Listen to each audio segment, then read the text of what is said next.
All right, welcome everyone. Today we're going to do a skydive into data integration in Microsoft Fabric. My name is Jeroen Luitwieler. I'm a senior product manager on the Microsoft data integration team at Microsoft. We're working on Dataflows everywhere, Dataflows in Power BI, Dataflows in Power Apps, Dataflows in Fabric. And my colleague over here, Krishna. Yeah, my name is Krishna Kumar Rukmangadan. I'm a product manager with the data integration team in Microsoft. I have around 15 years of experience across data migration, data integration, SQL Server BI technologies, and connectivity field. Yeah. Yeah, and today we're going to handle first some more deep dive into data pipelines. After that, we are doing a deep dive into data flow, how to improve performance, and how to work with the AI-infused functions that we have within data flows. And then in the end, we do a Q&A. So everything that you have questions about, reserve them to the end, and we'll handle your questions then. And with that said, floor is yours. Thank you. So let's start with the data pipelines. So within data pipelines, I was having two topics that I would like to cover. One is about the copy performance, and the other one about the metadata-driven pipelines. For the copy performance, I was thinking I'll probably show you guys a demo around how the copy works. For this use case, I was thinking of pulling a 1 TB CSV file, which is stored in my Azure blob storage, and move that to Fabric Lakehouse as a binary copy, not as a table, just a binary copy here. And I'm leaving the other settings default, which means the staging is disabled and the compute is set to auto.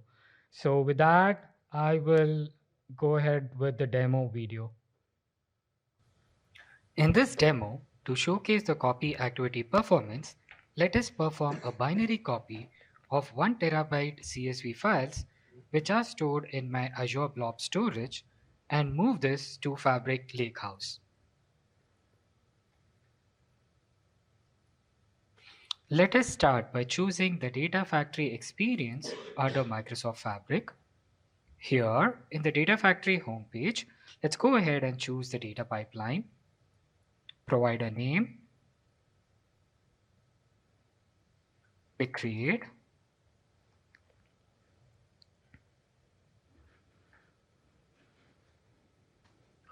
Once the data pipeline has been created, let's use the copy data copy assistant. In the copy data assistant, you can choose from a variety of different sources or use the sample data. In our case, since the 1 TB CSV files are stored under Azure Blob, let's go ahead and choose that. I already have the connection pre-created, so let me go ahead and choose that. Hit the next button. The next page, I will go ahead and select the container which contains the 1 TB CSV files. Here, I will go ahead and choose the schema agnostic since I would want to perform a binary copy. Click next. In the next page, I choose the data destination. Since I would want to move the files to Fabric Lakehouse, let me go ahead and select the Fabric Lakehouse and click next. I will go ahead and choose the existing Lakehouse and then hit next. Since I've already created a subfolder inside my Lakehouse, let me click the browse and choose that particular folder. Click OK. And then hit the next button. I'm going to leave the file format as binary. Click next. Now, in the review and save page, you can see the copy summary. We are copying the data from Azure Blob Storage and moving that to Fabric Lakehouse. The connection parameters and the container information is provided here. Let me go ahead and hit save and run. This immediately starts saving the copy data, and then it goes ahead and starts running the copy data activity as well. As you can see, the copy data activity is now started running. It was queued. Now the activity status shows that it's in progress. I can go ahead and click the activity name to give me the details about the current run. As you can see, the copy data activity has succeeded. Let us click on the activity name to get more insights.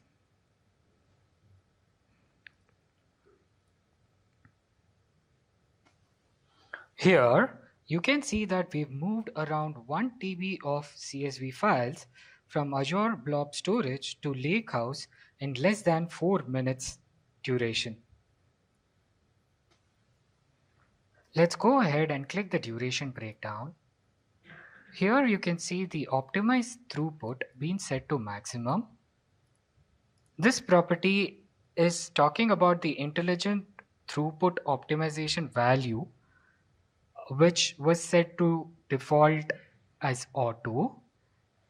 And then the next one, it's talking about the degree of parallelism, use parallel copies, where the value has been set to 128 threads.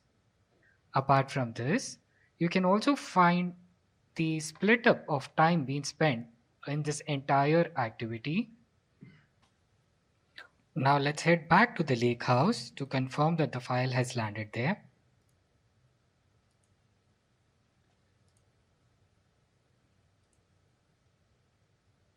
There we go. We've got the 1 TB CSV files being pushed from Azure Blob Storage to the Fabric Lakehouse in less than 4 minutes. Thank you. In this So in that demo, what we try to do is simply move a 1 TB CSV file and land it back to Fabric. And as you can see, it just completed within less than 4 minutes there. Now, when we actually do a double click in order to see where the duration was spent, right? So what we can see is, of course, we spent around 5 minutes queuing, yeah, and then reading from the source is around 2.5 minutes. Writing to the destination is around 3 minutes and 18 seconds, and the entire transfer is around 3 minutes 35 with a total duration of 3 minutes and 40 seconds. So this split up pretty much let us know that the copy, I mean reading from the source and writing to the sink happens in parallel, right? So that's a breakdown of what we had just seen. With that, I wanted to quickly show you, a snapshot of how the copy behaves in terms of different copy pairs, that is, different sources and different sinks.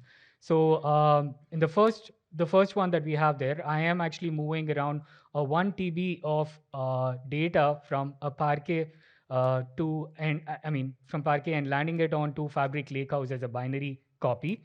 Binary meaning schema agnostic, not the table. So the throughput that we are getting back in here is around close to 5 gigabytes per second, and the total duration is around 3.31. Keep in mind, in my demo, I just moved it from the CSV files directly from Blob to the Lakehouse, but this one is Parquet to Lakehouse.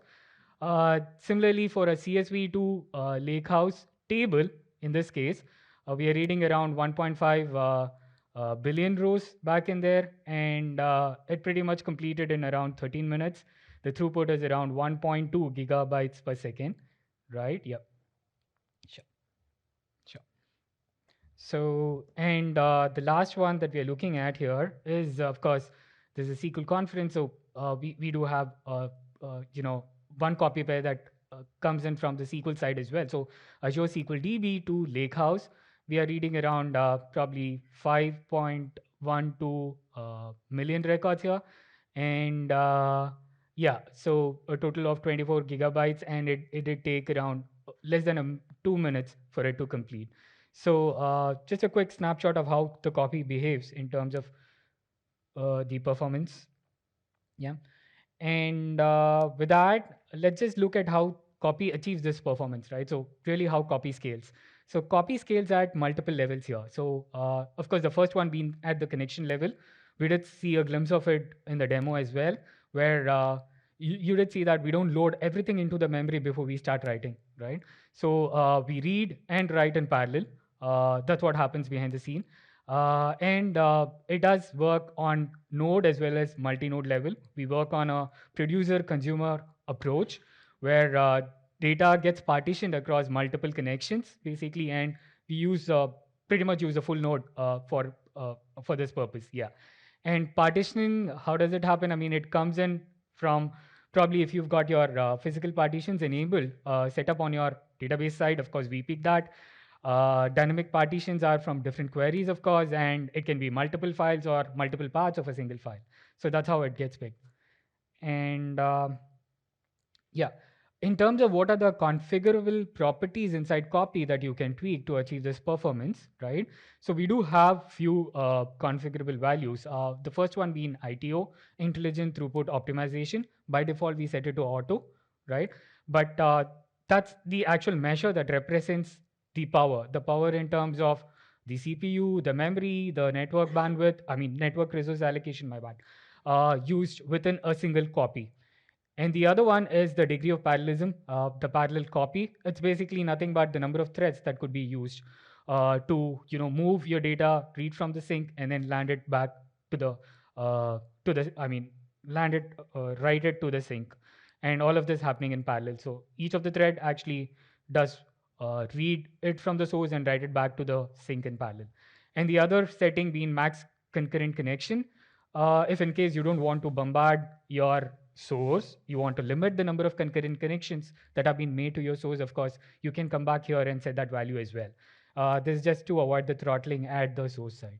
So these are the configurable values that we do have within copy. With that, let me get on to the second topic that I had in mind, which is metadata driven copy.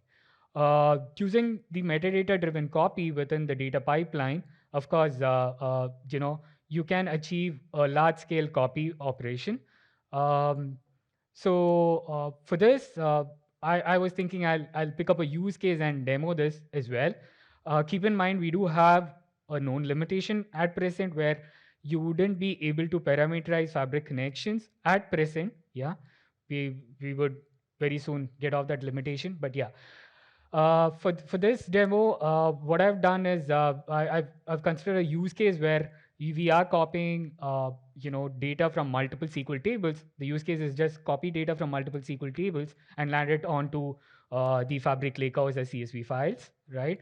For this approach, of course, very simple. We're just using a control table which would contain the names of the objects that I would want to iterate over, basically, and pick them up and copy them and land it onto the destination. So the control table contains the list of objects, which includes the database name, the schema name, the table name, as well as I'm just adding the destination file name as well in here.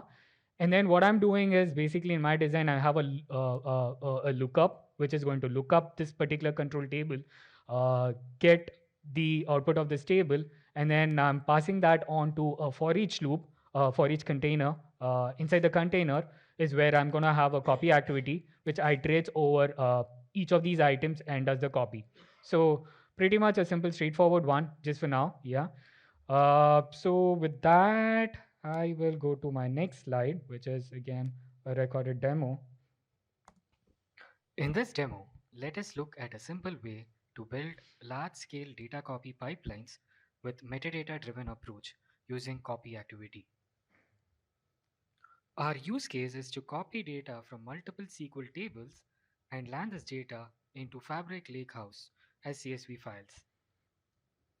Let us start with the control table.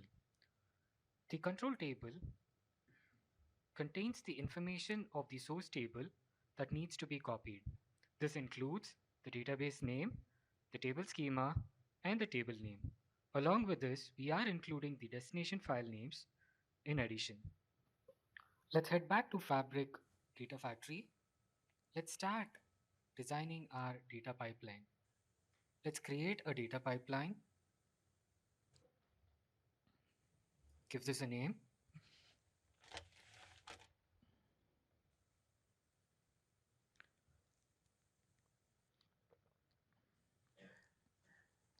Hit create.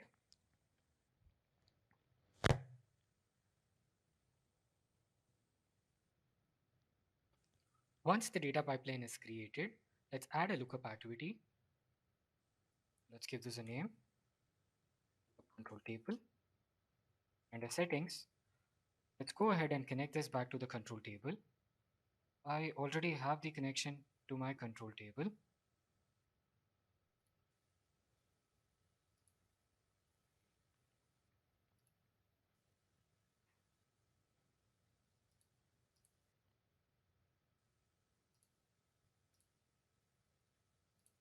Let's hit the use query and provide a select star from the control table.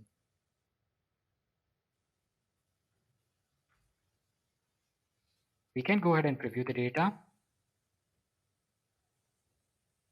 That looks fine to me. Now we've finished adding the lookup activity, which provides the content from the control table.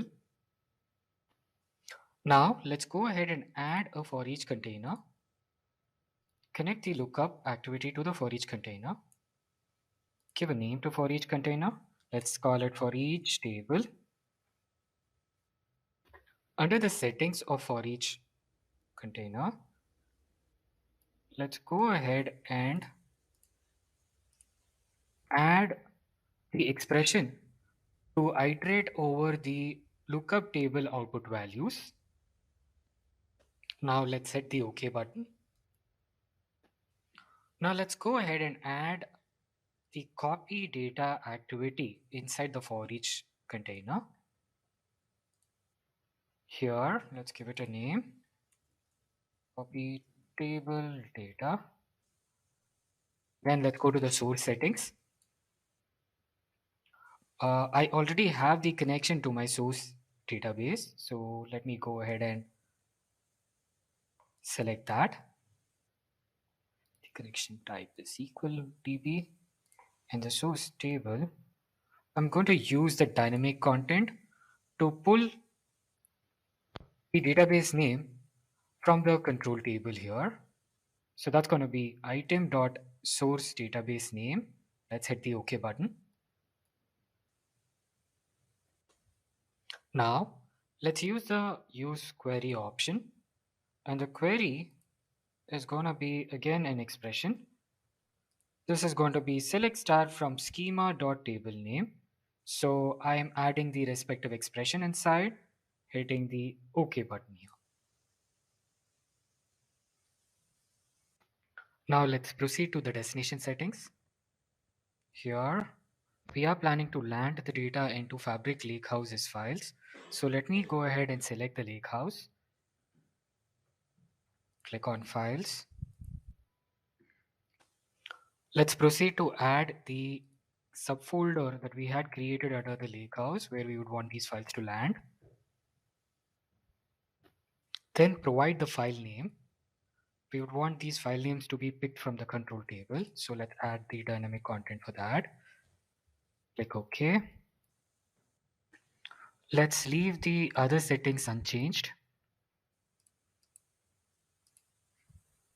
Now we have built a parameterized data pipeline which would look up the control table for the list of tables that needs to be moved, and within the for each loop we will iterate over each of these tables and copy the content onto the destination. Let's go ahead and run this.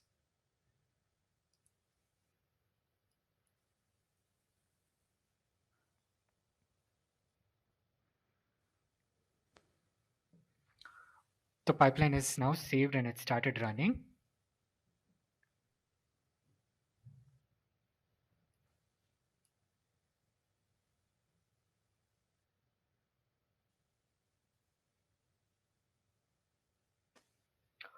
The pipeline has now executed successfully.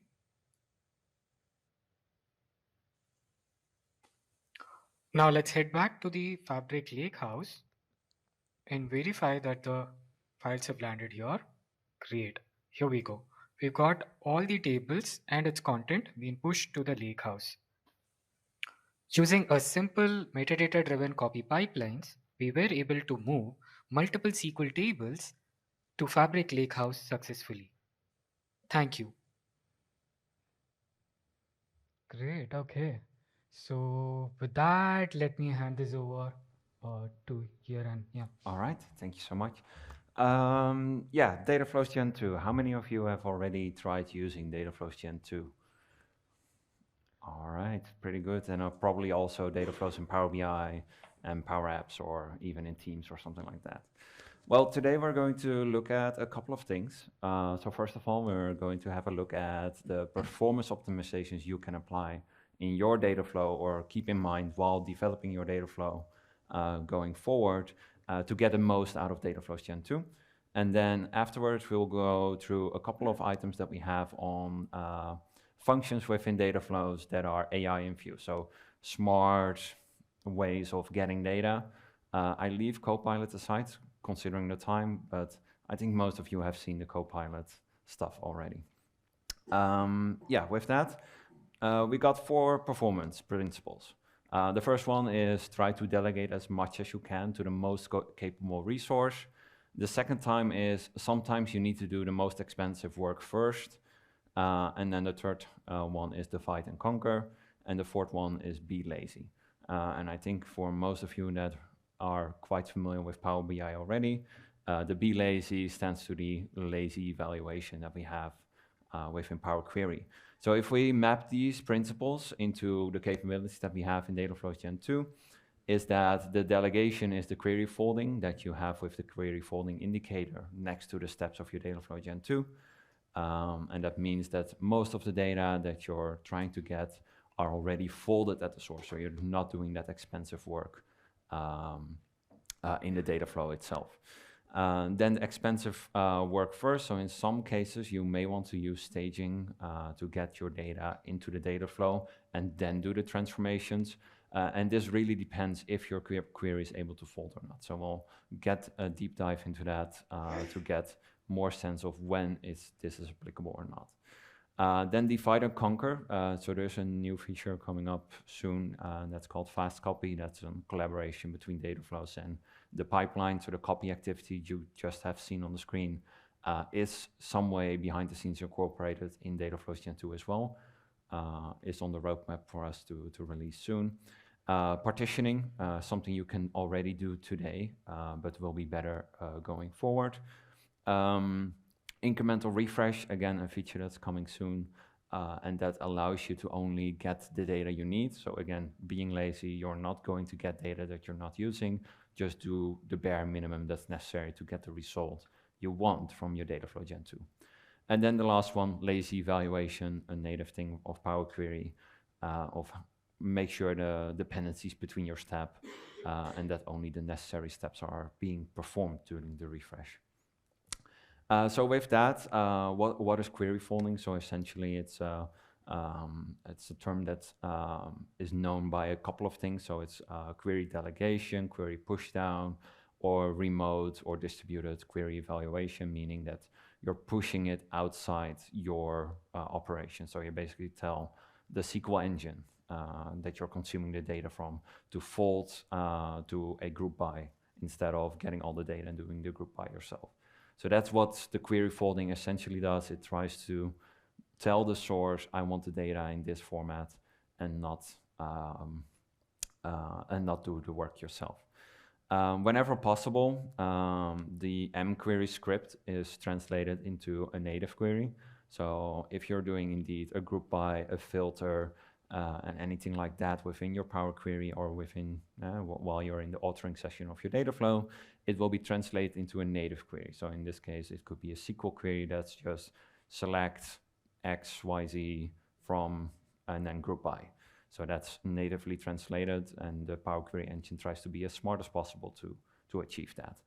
And then the native query is then executed by the source, of course. So looking at an example, I probably need to zoom in a bit. I already skipped the template to ensure that it will fit on the slide, but this is an M script generated by the UI. So in this case, I'm getting data from a lakehouse. I'm filtering, so the first step is navigation within your lakehouse to navigate to the table you want. In this case, I'm looking for the employee table within my lakehouse, and there I only want the full-time FTEs within my table. So that's filter step one, and then we have a group by that we want to do a group by start date and do a count row. So we are doing basically, okay, for each date, how many full-time employees started working at my company. Then what the Dataflow engine does, or the Power Query-based engine does in the backend, is to translate this easy generated script that you can work with in the UI or with the advanced editor and transform it into a native query. This native query is then executed on the source and directly sends the data to the Dataflow to work with. So in this case, select row.startDate as start date, count1 as count from, and then the select statement from the database and do the group by. Sure. Stupid question, why the alias is underscore? It's automatically generated. So this is the logic that we have. What was the idea behind this? I don't know. I wasn't there when this was developed. So, but yeah, if you want to look this up, you can see the native query as well within the Dataflow editor. You're probably familiar with that. And yeah, there we go. Then what I talked about is the query folding indicators, and this is probably the most useful tip that you probably can use today already, is have a look at the applied steps that you have on the right-hand side. If your source supports folding, it will show it as a green database icon with a lightning bolt next to it that says that it's able to fold all the way to the source. The more steps you add, the bigger the chance is that it may not be able to fold, and make sure that they are in the correct order. So if you're doing a filter, do that as soon as possible. If you want to do a group by, do that as soon as possible. And do not do things that do not fold to the source. So in some cases, a source doesn't allow you to do a pivot of your data. And in that case, you may want to leverage the Dataflow engine instead all the way on the end so that you only get the necessary data and do the transformations later. And if it doesn't fold, so in this case, we added a ranked column to our data set. And in this case, it wasn't able to fold, and it shows a red indicator as the last step. Again, if I put this step more up, it would be more expensive to run this Dataflow. So keep an eye out, try to get these red steps as low as possible in your tree or avoid them altogether. Then staging. Staging is somehow a new concept within Dataflows Gen 2. Within Dataflows Gen 1, we had basically you load the data into your Dataflow. Today, we have data destination. So you have still storage within the Dataflow, but it's not required to be used while you're refreshing your data. So in the Dataflow Gen 1 experience, you get the data from your sources, load it into the Dataflow, and use the Dataflow connector to connect to your data. It's the only way you were able to get your data, essentially, within your Power BI reports, within Excel, wherever, right? But with Dataflow Gen 2, you have now this data destination. So staging is, for us, more performance optimization now. So what is this? It's basically loading the data into a lakehouse, the staging lakehouse within the workspace. And then the data within this lakehouse can be referenced by a SQL endpoint. So what you see if you create a lakehouse today already within your Fabric workspace, you get a nice SQL endpoint that you can talk with, and is optimized for doing group bys, pivoting your data, and that kind of stuff. So in this case that you see down here is I only want to get the data once. So I have query 1, which is, in this case, the New York taxi data. I stage this data, it's all CSV files. CSV files do not fold, so you cannot filter on it. I load this data into the staging lakehouse and then reference this query in the second two, where I want to do the transactions per month and the transactions per week. But because this data is now within this staging lakehouse, I'm able to use the SQL engine to do folding into the staging lakehouse. And on the next slide, if I zoom out a bit,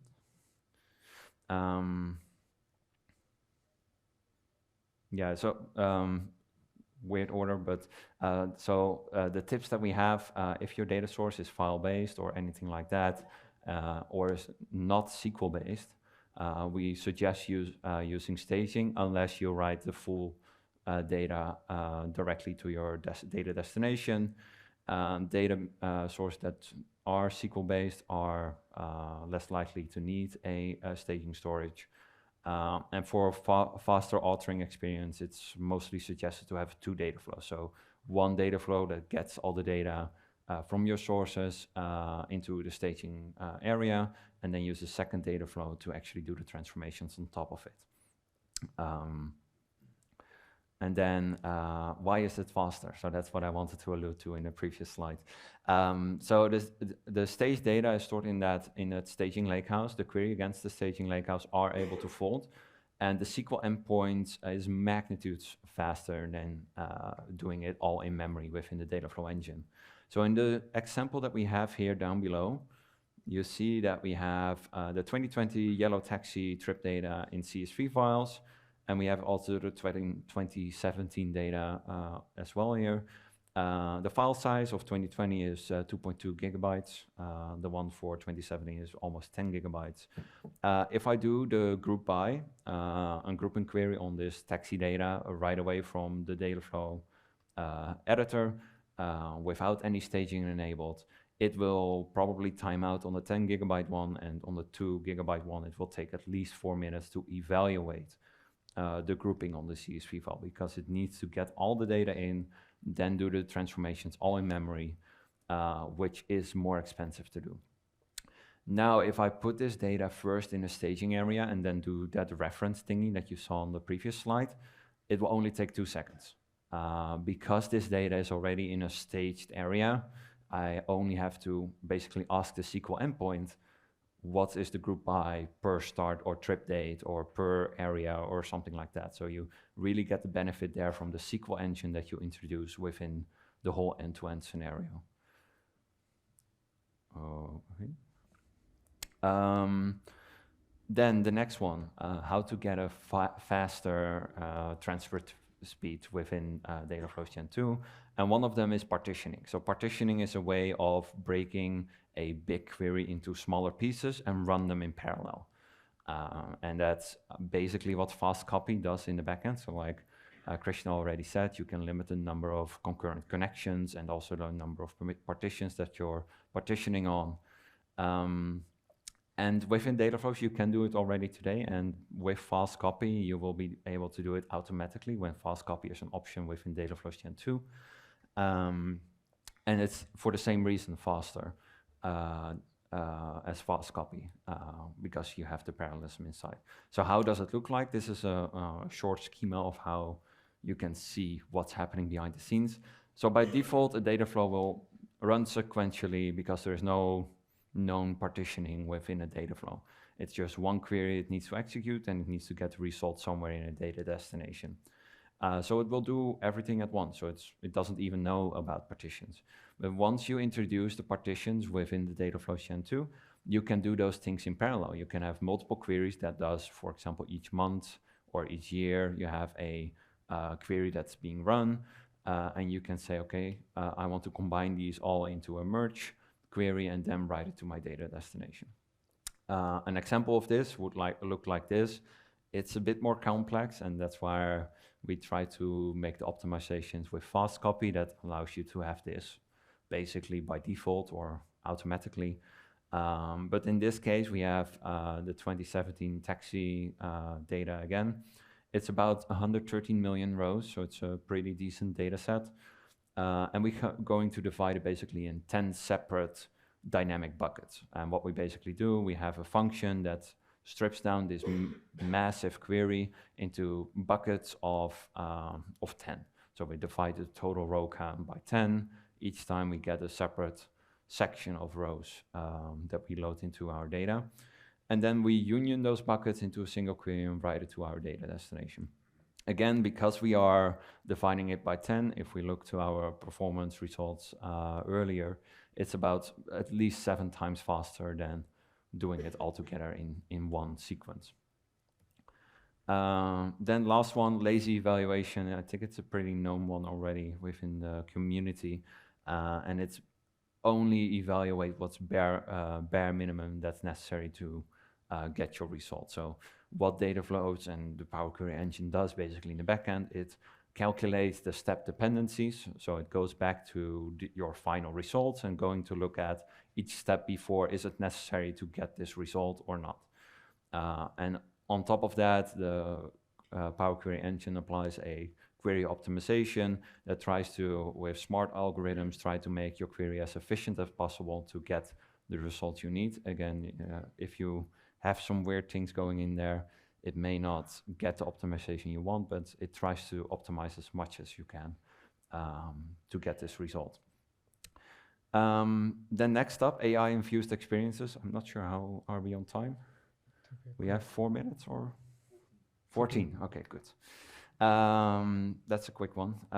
So AI-infused experiences, you may have seen this before in sessions we did before, but we just want to remind you a couple of smart things that we have within the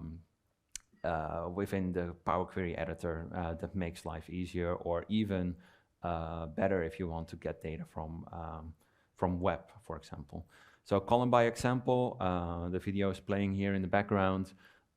We all know this thing that you can say, I want to have a column by example, and you just start typing what you want to see in that column. Then a algorithm is trying to figure out which columns do you try to combine, do you want to have a delimiter in there, and it will try to generate the Power Query to get that result for each row in your data set. Very powerful if you just want to get something done and don't want to worry about custom Power Query code and go into documentation. So very powerful, just type in what you want and it will try to get that. Second one, this is the one that I love probably most, especially when you have a website like SQLbit and you want just to get the list of sponsors that are available on the website.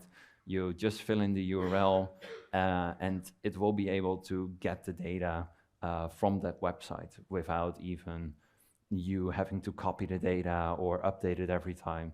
It will just look up every time you refresh the data on that website and try to get that table that's on the website into your data flow. And I want to do a live demo, so I'm trying to get there soon-ish. Yeah, the same goes for text and CSV. Sometimes you have weird formatted text that is very human readable in terms of how it's divided up in multiple columns, but it doesn't really make sense from a data perspective. So you load it into the Power Query editor, and you are just going to write out how you want this table to look like. And then it will try to figure out which values fit where and what the logical algorithm is to get the right values from your text file, even if it's single column, to put it in a multi-column data set that you can use for your data transformations. Fuzzy merge, sometimes your values do not really match up. Again, not best practice to have weird values match with each other on fuzziness to make them match, but yeah, sometimes you have names where they have all the weird characters within a last name or a first name that are in your area not applicable. But you have a data set that has that, but with replaced characters. So in that case, you may want to evaluate if fuzzy merge allows you to get the result anyways, and try to get two tables connected with each other. It's an option within the merge operation, and you can select fuzzy merge instead. Then data profiling, it's also part of your, what kind of data do I have here? What kind of data is relevant to each other? What's the distribution like? Many data scientists will use the semantics of this and the profile of your data with moving forward. So it gives you an instant insight of what your data looks like when you're working with it. And then this is one that I really love. If you do if you have big tables, very wide tables within your Power Query editor, and you want to join them within your Dataflow experience, you can hit the merge button and go to the right top corner. There's a little light bulb up there that will tell you, we think that this column and this column will match, and you should use that for joining those two tables together. So it will try to look at the values, look at the column names, and see if this matches, and if it matches, it will show you as a suggestion so that you don't have to scroll down to the correct columns and select the correct columns to join them on. So also there, it's very precise because it tries to look at the values But again, double check before you hit anything and make sure that's actually the right column that needs to be joined on. Then this is the thank you slide, but I have one little demo still, and that was the SQLBits sponsor website.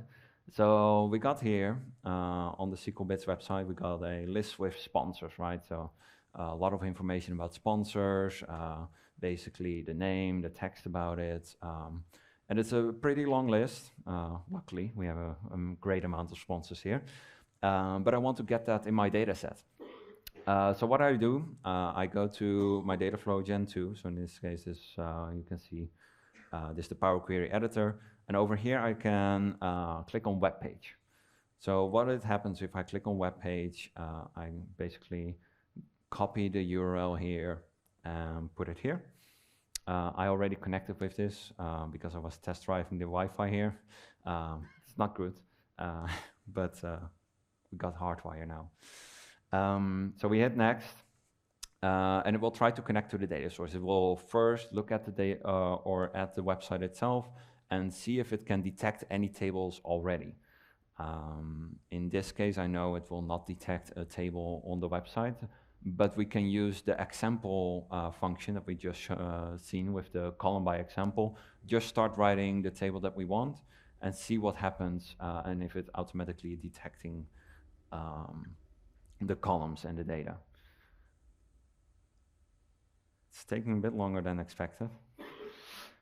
Any questions maybe in the meantime that we can take?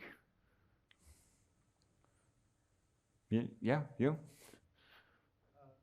So with the copy activity, Yeah. there's also now shortcuts as well. Right now we don't, yeah. So where's the choice between doing a shortcut versus doing a copy activity? So copy is, okay, the question is, with the copy, do we have an option to do shortcuts as well? Where would you What's choose the, to do one or the other? okay. So with the copy, of course, you are trying to go ahead and bring in the data and move it, of course. You are not landing the data specifically at a specific destination. In my example, I was just showing Fabric Lakehouse, but it could be any other place for that matter, right? Whatever is supported. So shortcut doesn't work that way, right? So that's the difference that we're talking about here. Yeah, and I think it also depends on your use case. Within an organization, you don't want to have multiple copies of your data, right? Also there, you have to keep in mind that you may want to have a golden workspace maybe where you do all your data integration stuff, making sure that there's a dedicated team, ensuring that the data quality is right over there, and then share it with shortcuts across workspaces and let other people use the data that's in there. So they don't have to worry about making sure that they make a copy every day. And on the other side, they have there's just one single place of truth within your organization. Something to think about, but again, that's probably also how your organization is set up and think about data management. All right, I'll take the next question after this. We have this thing working now. So you see that there's only a document here, so I can click on this. It will do a short preview of what's shown there, but what I want to use is add table using examples. So what we have here on the SQLBits website is that we basically have a sponsor name and a sponsor description. And the first two in this list is AMD and Microsoft. And if we put in here sponsor name,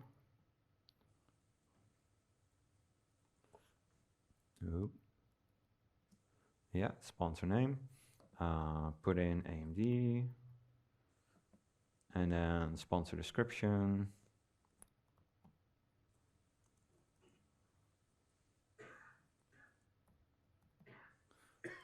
And I remember this was AMD is a high performance, yada yada yada.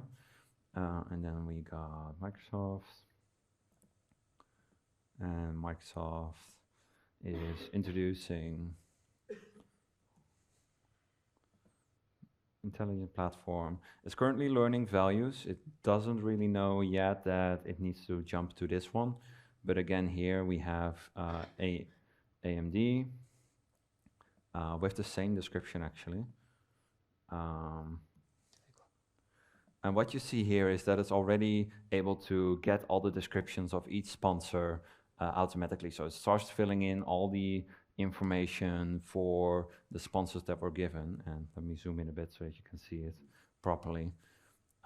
So by just giving a couple of values here, it goes through the website and see if there's any pattern it can take, and it will extract that data. And every time you refresh, if there's an update on the website, it will also take this data into your data set and allow you to work with it going forward. So very powerful if you're doing a lot of copy stuff instead. All right. Yeah, then I think we can really go into questions now. Yeah, so the question is that on what kind of a value are you basically designing your partitioning on, right? So the difference here is that we're not talking about how we store the data in partitions, is how we process the data in partitions.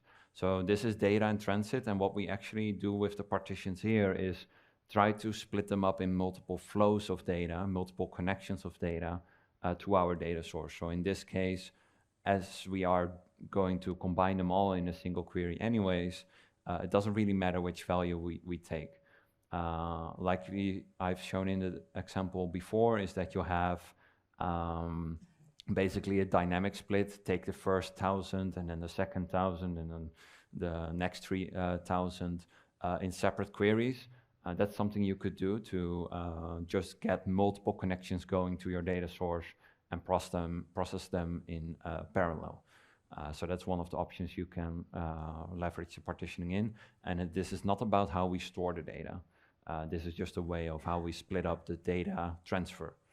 And I believe for within data pipelines, we have a configurable property that you can say, for this column, I want to use as a partitioning column.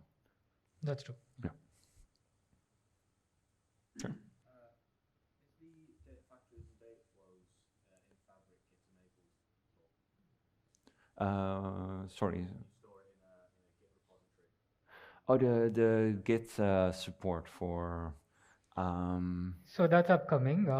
That's in our roadmap. You would see it very soon. And I'm saying very soon. It's very, very soon. So. Yeah. Very, very soon in Microsoft technology means 1 or 2 weeks. Maybe right. Yeah. Yeah, and for Dataflows Gen 2, it may take a bit longer, but yeah, pipelines definitely is sooner than Dataflows Gen 2. So soonish. Any other questions? Yeah, go ahead.